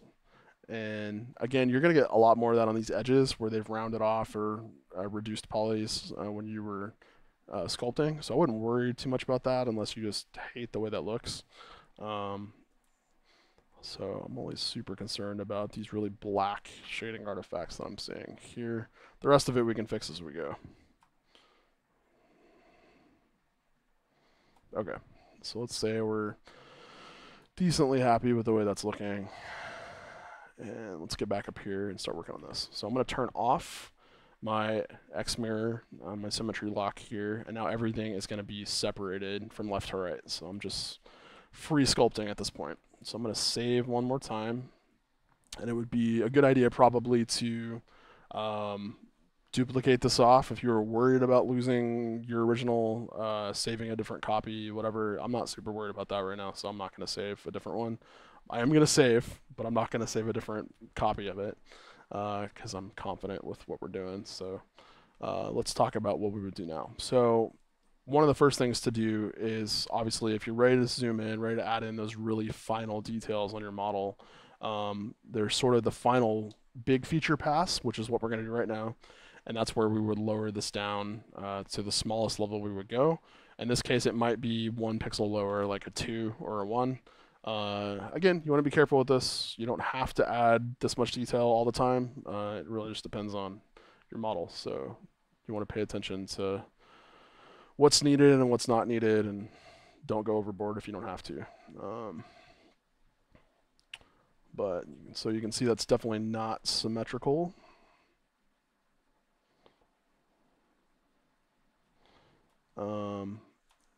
At this point, you should be seeing most of these really weird artifacts go away when you start smoothing because there's so many polys now that that should not be a problem. So if I switch into wireframe, you can see how many polys we have. If I switch down to 1, you can see we're getting way more added in with every stroke. So that's why I don't typically go down to 1 because that's a lot of polys. But it depends on what you're adding in. Sometimes that might be necessary, and so don't be afraid to do that. Just understand the consequences. And so once you get some hard edges in there, go back through and randomly smooth out some of these edges, and then paint some more in. And you just want variation. You want to go from smooth to kind of noisy, bumpy to smooth again, and you want some breakup. And once you have what sort of amounts to a random type of breakup, it starts to really feel like organic stone because it's weathered and all that sort of stuff. So does Blender have a tool for making pits and pocks in the stone? Yeah, so I'll show you how to do that when we get to the next surface detail level, and that's super easy to do. But right now, let's look at how to do like scratches and indentations. And so there's a couple of ways to do that. One of the ways is to take the inflate deflate, switch this over from inflate to deflate, or you can use the control button on your keyboard while you're sculpting, and that'll just kind of dig in instead of sculpting out. So you don't always want to add clay. A lot of times you want to take it out so it's going into the model, and you want to get a lot of sort of nice breakup between whether you're going in and out to sort of give some flavor and variation to the realism of the sculpt here. If all you ever do is add clay, it's really going to feel kind of artificial. So just standing back, you can see from a distance how much more this looks kind of like stone than the rest of these even. And then if you want to add in some scratches, we can go in here with the crease. And it's all about your settings. And so one of the first things you're going to do is you're going to lower your size down here. You're going to take the strength up a little bit. And then you're going to leave it on subtract. And we'll play with some of these settings down here probably as we get in here and start playing with the way these are coming in. But you're gonna definitely want to keep your detail size low. So now if we pull those in, you can see with our tablet pressure turned on here, we can control how these come in and out based on how hard we press on our tablet. So you'd want to come in here and play. And again, if you're starting to see really, really jagged edges and you're on your sort of final detail pass, don't be afraid to turn down your sample size. So at this point, I might go, all right, well, I'm going to smooth this back out. And then let's pull this down to 1. Now you want to remember that that is set to that because you want to turn that back up when you don't need it anymore. But just think about where these sorts of scratches might come in, what might have put them there. If you can put them on like a ridge that's already there, it really kind of adds to the definition and makes it feel like, okay, well, that could be a crack or who knows why that might be in there, but it feels like it belongs. And that's ultimately kind of where you start to decide what kind of story you're putting into the model here, and what happened to this rock. And short of that, you're going to want to look up reference to help you kind of dictate where these go based on real world examples, which is really kind of what you should default to all the time anyways, especially if you're going for something that isn't stylized and more photorealistic. You're going to want to look at reference all the time. Which I'm kind of breaking my rule tonight by not doing that, but I wanted to go quick so you guys can see what this looks like. So if you're going to add big scratches, big pot marks in your stones, this is what you would do to get these in here manually. Another way to do this is to use an image. So you've seen me do this, Lorian, on the pipe that you saw me sculpt a couple of months back. But once you got these in, if they're too deep, you can go back over with a smooth. Just turn your size of your brush up. Hold shift and very lightly go back over, and I'm not pushing like really very hard at all. I'm just going back over a lot to pull that back up to the surface so that's not really deep. And it's not much, but it'll show up in a texture when it reflects. So there you go. There's some of that. All right, so let's take a look at how we might add some pitting into the stone here. Let's save this again real fast, and I'm going to show you real quick how we might do this. I'm going to pull up Photoshop here. Give me 1 second to get my screen in place before I pull that over.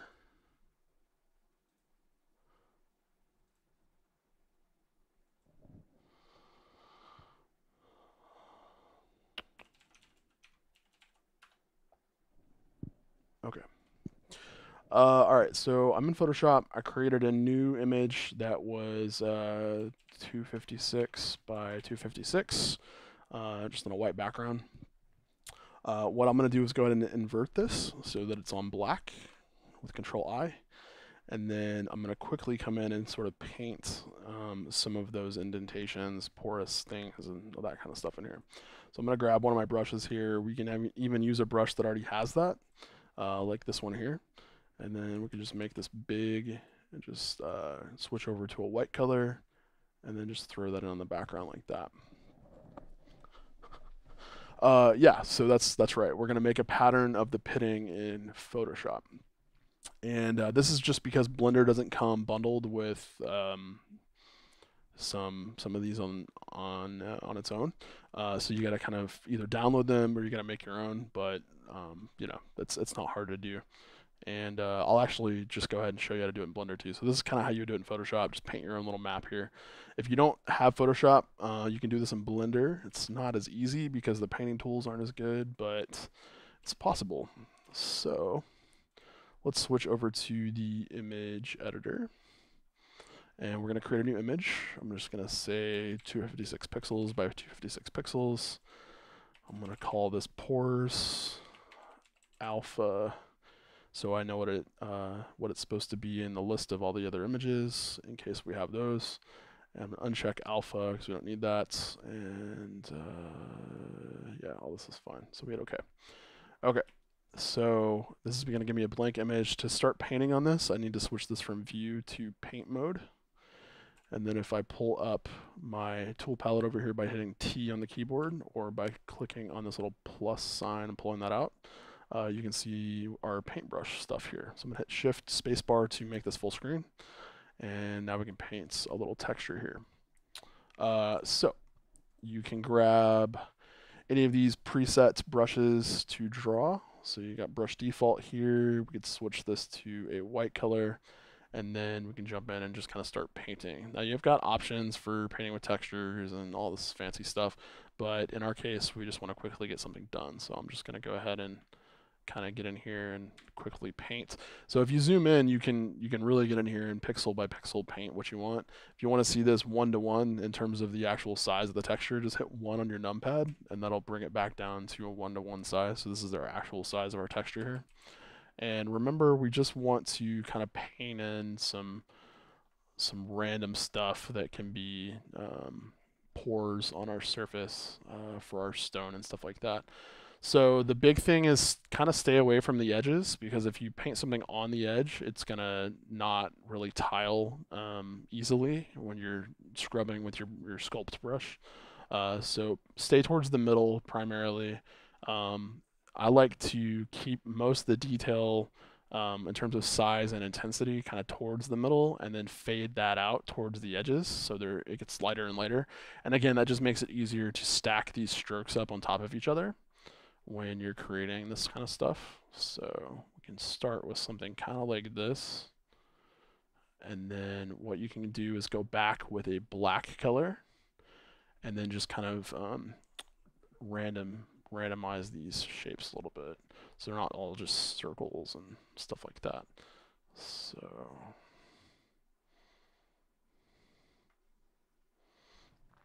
and again, I want to kind of keep this generic, because if we make anything super obviously similar, that's going to repeat that every time we use a brush stroke. So you don't want that, because it's going to be obvious that you're using some sort of artificial texture there.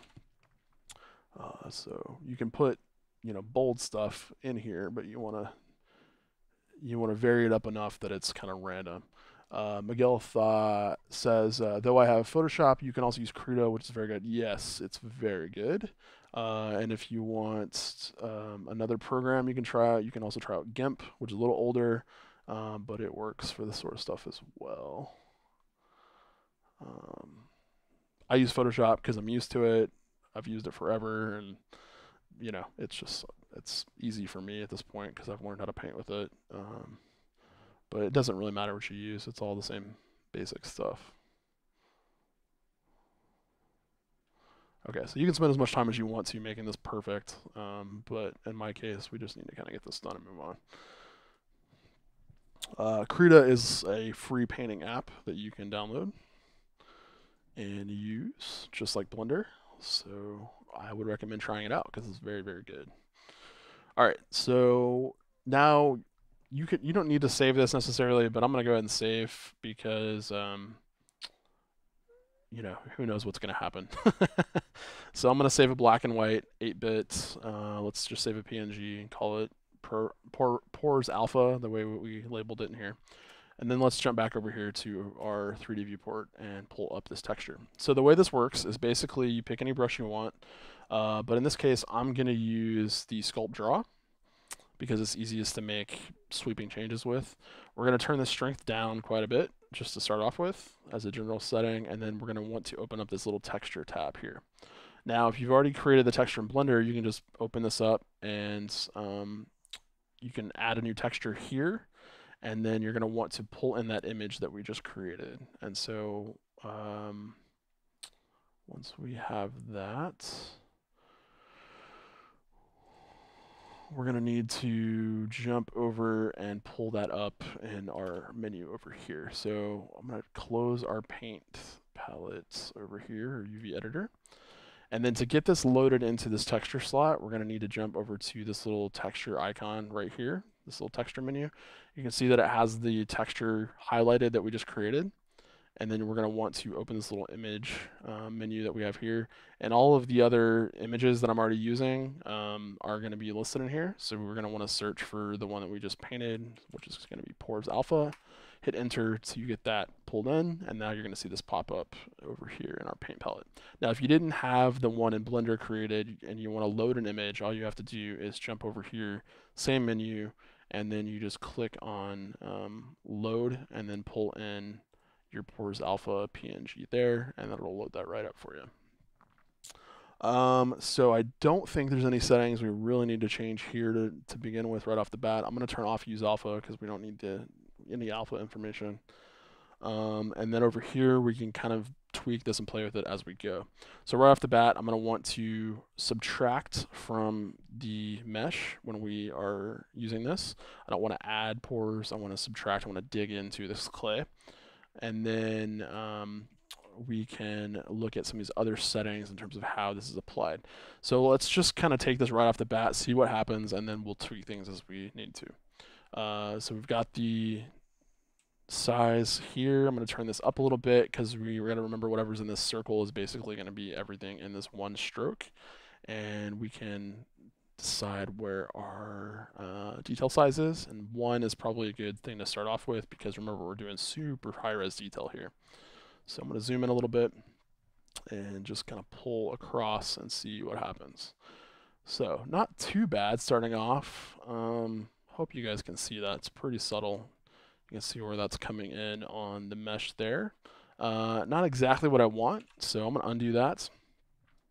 And remember I preemptively kind of turned the strength down. So just to show you guys a little bit easier what's going on here, I'm going to turn this back up so you guys can see what's happening before we kind of tweak this and show you what that's doing. Okay, so if I press a little harder and then turn the strength up, you can really see what that's doing. It's digging in a whole lot into that mesh, and it's very, very strong. So this is kind of starting us off on the right path, but it's the settings are all out of whack. So there's a lot of things we need to tweak to kind of make this work to our advantage. So I'm going to undo this and just kind of go through these settings with you and talk about what needs to change. So let's go down the settings at the top here. Radius, you guys know what that is. It's the size of your brush, the circle in the viewport. So as I scroll with my left or right brackets on my keyboard, that's going to change the radius here. The strength is basically just how strong this effect is. In fact, you can see the alpha of this texture. If I hit F to change the size, you can see what that's going to look like on the model. So we can pick a good radius for those pore details here. So maybe something like that. And so we'll start off there. I'm going to skip over the stuff that's not super applicable and just talk about the stuff that's kind of important. At this point, area plane and view plane are the only two we're really going to need to differentiate between because we're not going to want to restrict the sculpting on the X, Y, or Z axis. So view plane is going to do this based on your rotated viewport perspective. And then area is going to base this on the sort of surface normals of the mesh. And so area is typically what you want unless you're kind of projecting information. So you can leave that at area. Again, we talked about subtract. Accumulate will let you stack these strokes up on top of each other if you're in one location on the mesh and you're not moving your stroke. So sometimes you want to do that, which you can check off there. And so the brush mapping here is the same sort of idea that we have up here. So we've got that to play with. Angle will change the rotation of the texture. So if we are holding, what is the keyboard shortcut for that? Let me undo this real fast. I don't remember what the keyboard shortcut is off the top of my head for rotating in the 3D viewport for this texture, but you can basically rotate this here and it will rotate what that texture looks like as you sculpt. So we can randomize the angle, play with the offsets if you are getting some weird things happening there in terms of that, the size, all that kind of stuff. For the most part, I'm going to leave all this the same. Stroke is really kind of where I'm going to start playing with how this is working.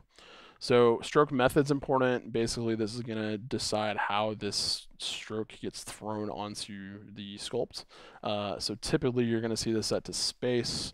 Sometimes it's set to dots. You can set it to airbrush, and there's all these other settings you can play with. Anchored is a way to drag the texture onto your mesh. So if you use anchored and then left click and drag, then you can kind of pick where this goes, and it will stick to the mesh wherever you drag and drop. So that's one thing you can do. Let me see if Blender will catch up here real fast. Yeah, so you drag that and drop it somewhere. Again, I'm going to undo that. And what's important here is to kind of get a feel for how this is going on the brush. So since we're stroking on sort of like this when we put this on the mesh, we want to kind of get the spacing nailed down, so that's working, and we also want to get the way that it's going on the mesh working for us. And since we want this to be sort of just sprayed like you would with a spray paint can, we're going to use airbrush. Now the rate will tell you how much paint, in a sense, gets thrown down onto the mesh as you're using a stroke. Typically, you're going to want to keep this low, especially if you're using a super small detail size.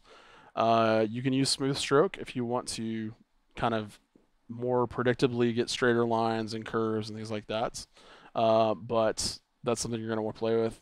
And depending on which of these you're using, you can play with spacing. So you would have to use something like space to play with how far apart your stroke sizes are. But since we're going to use airbrush, that's replaced with the rate. So let's just kind of see what's going on when we throw that down.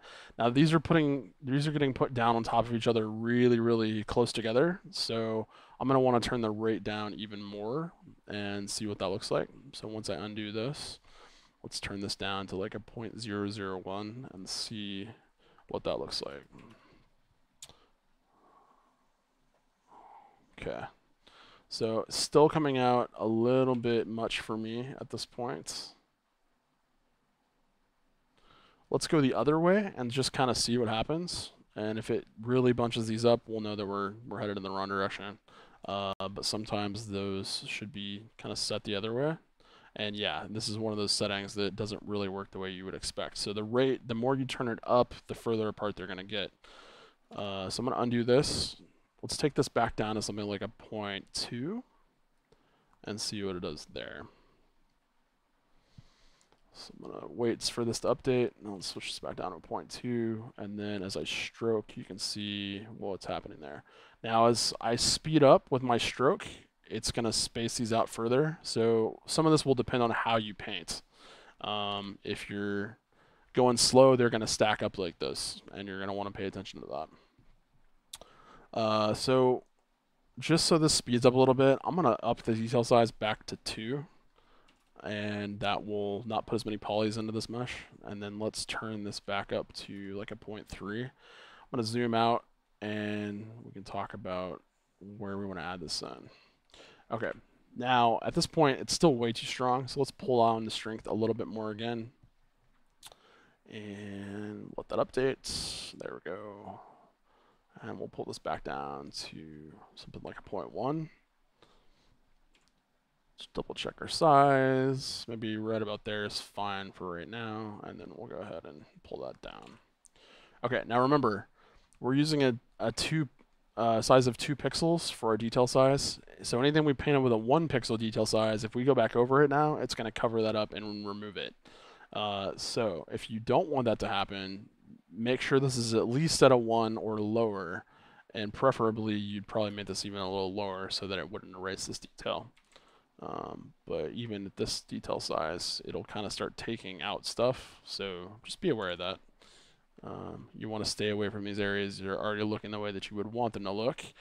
And also, you don't want to go crazy with this. It's easy to go way overboard and get just nuts with these sort of details. So pick some areas that you want to highlight with these pores throw them in there, and then, but be selective with where you throw these.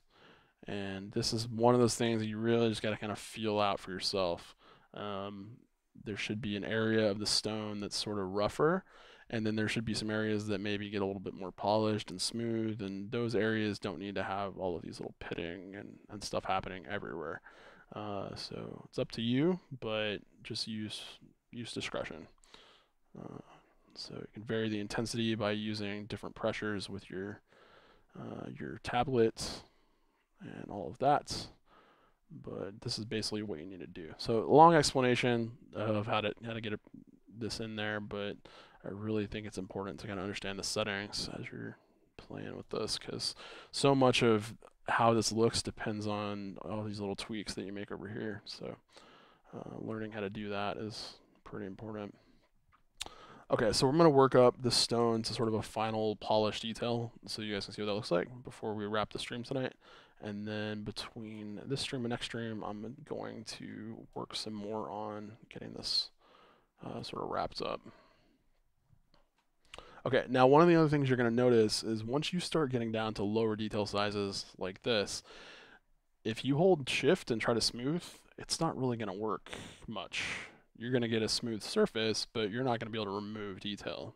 And that's because you just have so many polygons going on in here that it's not going to be able to flatten that back out. So this is where you're going to have to either remove polygons by turning the size back up to something like this, and then when you go back over, it'll remove those.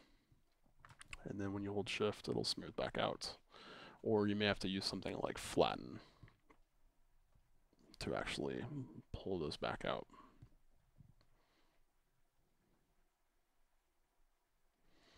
And we might go back up to 6. And there we go. Now those are coming back out. Okay, so let me go ahead before we wrap this up and work on making this look really nice. And then we will wrap tonight. And I hope you guys have found this useful. I'm happy to, if you guys have something specific you want to see me work on for live streams in the future, let me know. Love to get suggestions and kind of talk with you guys about something that actually is applicable to something you're working on right now. So just let me know.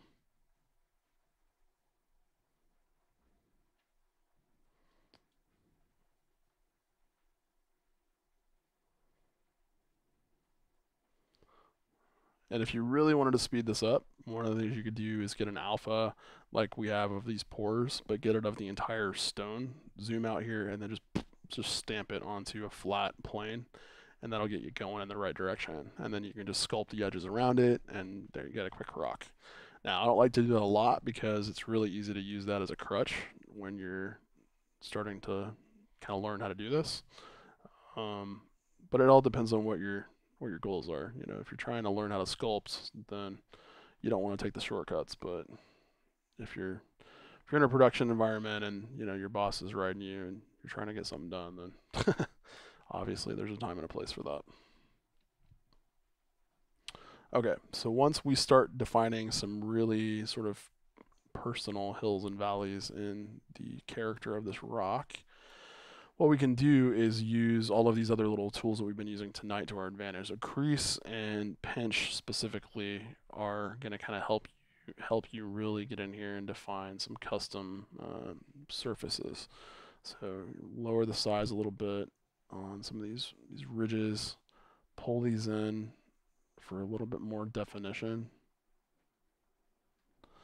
And then just by, again, throwing some parallel lines in there, it starts to go, okay, well, from a distance, what does that look like? What does that mean? What happened there? Start to throw some stories in with that. Start playing with pulling some details in from over here, from these edges coming up, like that.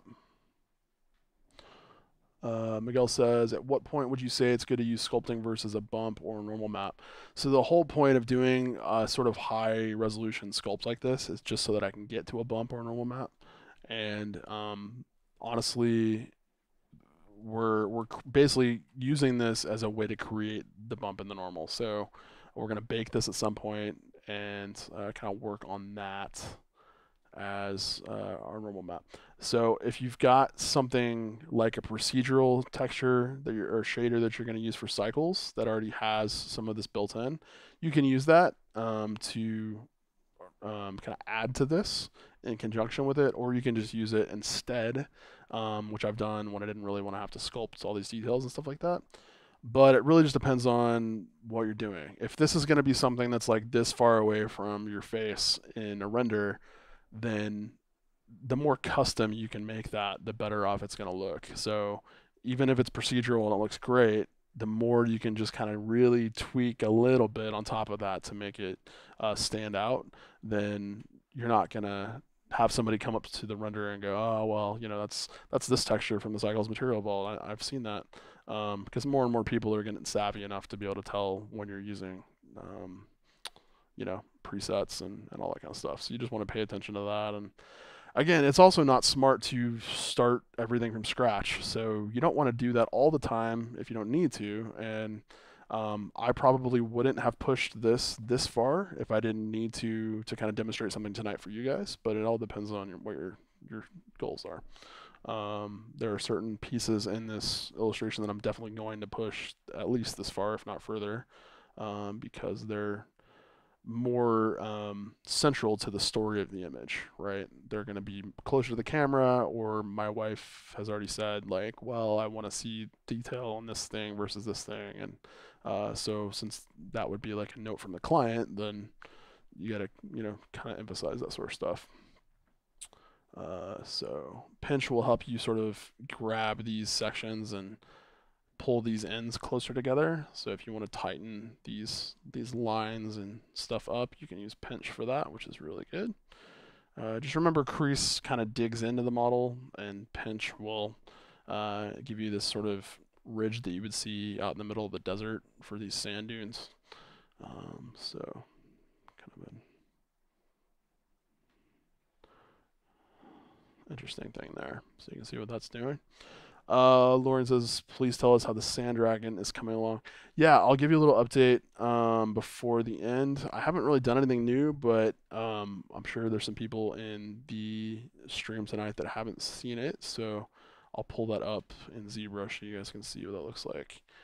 And at some point, I need to get back to it, but it probably won't happen this year because I have so much other stuff that I'm working on for you guys. So we're also waiting on, there's some technical things going on with the footage for that short film. We're waiting on a certain codec to get put into place called ProRes RAW. And right now it's only available for Macs, and we're all on Windows. So it's kind of annoying because we have this super awesome footage from Vegas that we shot. And I really kind of need that to move on to working on the VFX and stuff like that, but I can't get it because it's super dense, raw data, and we can't read it on a Windows machine. So we have to either find a Mac to transcode it, or Apple has to release it so that Windows people can actually start using it, which we never thought would take this long. So I don't know what's going on, but it's really kind of annoying. So now we just kind of go along this edge and we decide how we want to break this up, give it some little bit of flavor here and there. And as we rotate around and just kind of give it little facets of different angles, you can see that it sort of feels chiseled, kind of like what you were saying earlier, Lorian.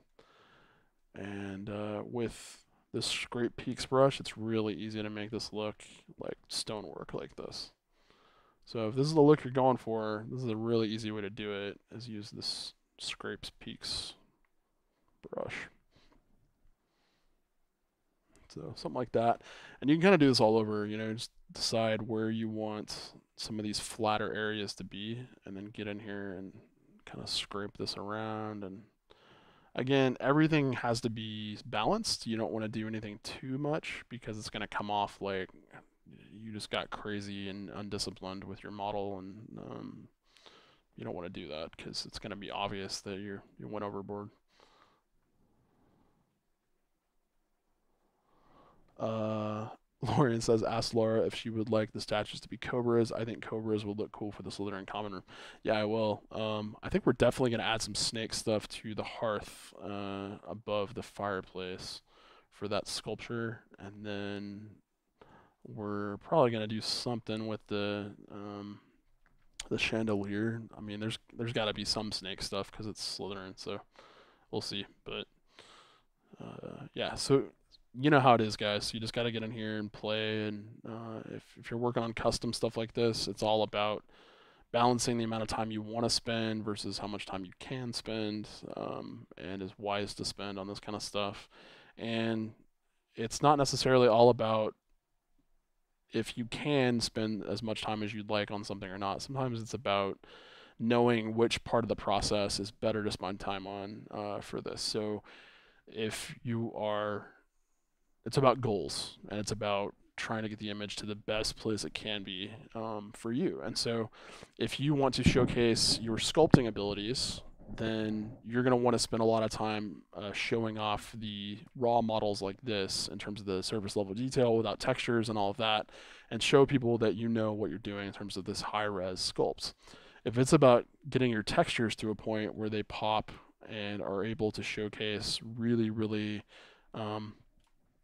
excellent detail, then what you may want to do instead is work on getting the game res level version of this thing done to where it's low poly, and then show how good your textures kind of simulate those normals and things and these bumps on the surface with those texture maps on a low poly, because that's going to showcase your ability to use lighting to your advantage, use your texture maps combined in a way that makes it look realistic, even on a model that's not super high poly. And you know, it just depends on who you are and what you're trying to do with your portfolio or your demo reel, and whether you're a texture artist or modeler or whatever you're doing. So I'm fortunate enough to work kind of in my own little world where I'm on my own kind of clock here, and I'm not having to dance to the fiddle of the industry at this point in my career.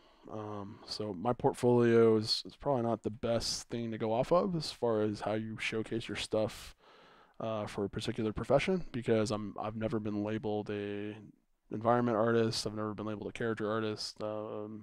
I've called myself a modeler most of my career, but I'm more of a generalist at this point, and that just means I kind of bounce around and I do a lot of stuff decently, um, so that I can kind of work on doing bigger projects and stuff like that for clients that don't need to hire entire teams. They'll just hire one guy to do something over a period of time, and that's how that works.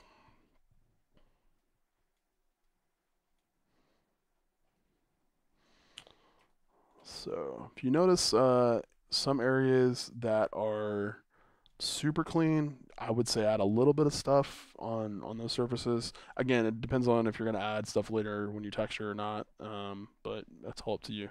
But you do want some areas that are going to be broken up in terms of detail. So what I would say is take some areas that are going to have this high frequency detail and leave those sort of spread out or clustered in one area of the mesh, and then break it up where there's areas where there's nothing really going on but very subtle detail, and that way you're going to give people's eyes a chance to rest as they're moving around those details.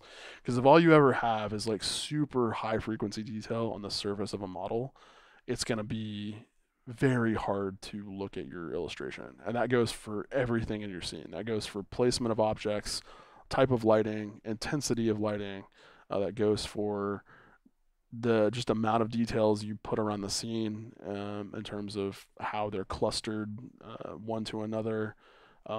Anything you can imagine in terms of a way to change the image, color saturation, sharpening, out of focus areas, all that kind of stuff.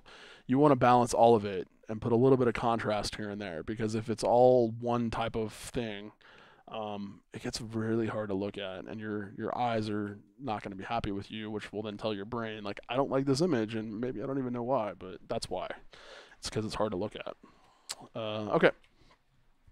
So occasionally, get in here, get closer to the end, switch it up with what you're looking at, so you can kind of get a different perspective on what this needs to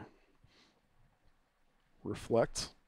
This isn't super perfect. It's closer to finished than the rest of this is, definitely, but this may be fine for the distance that it's at in the scene. So again, we'll have to see where this is at. This is kind of a preview of what the normal map would look like on the surface of this. If you switch to something that doesn't have a lot of reflectivity, you can see just how much those intense areas are coming out and how deep they really are. And then if you switch to something that has a lot of reflection, you can really tell, you know, what's going on here with this mesh. There's a lot of curvature happening. These super reflective chrome or gold type surfaces are going to show you that nothing's really flat anymore at this model. I mean, even these areas that look kind of flat, they've all got some curvature to them. So it may not look like we did a lot when you switch back to this, but they're not flat. So just bear that in mind. Okay, so let's turn off this matte cap. Give my system a chance to catch up here. I'm going to save one more time. And switch out of local view.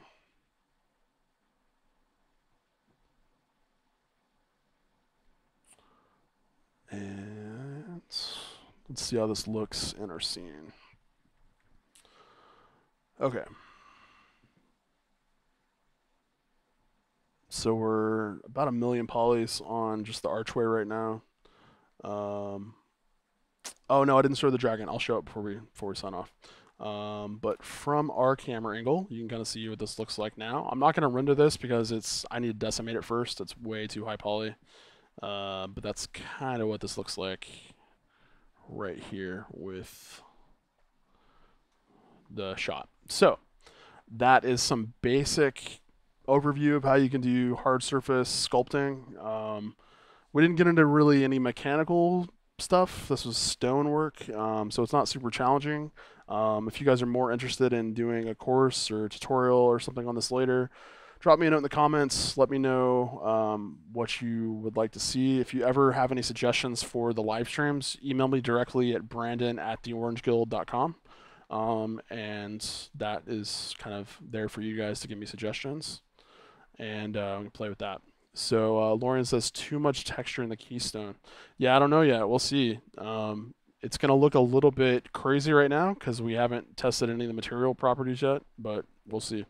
It'll all depend on how much reflectivity and stuff we actually see on the final model. So we'll have to play with what that looks like. All right, so let me show you guys an update for the dragon. I'm going to close out my Photoshop here. And I'm going to save this. And then let me pull up ZBrush real fast.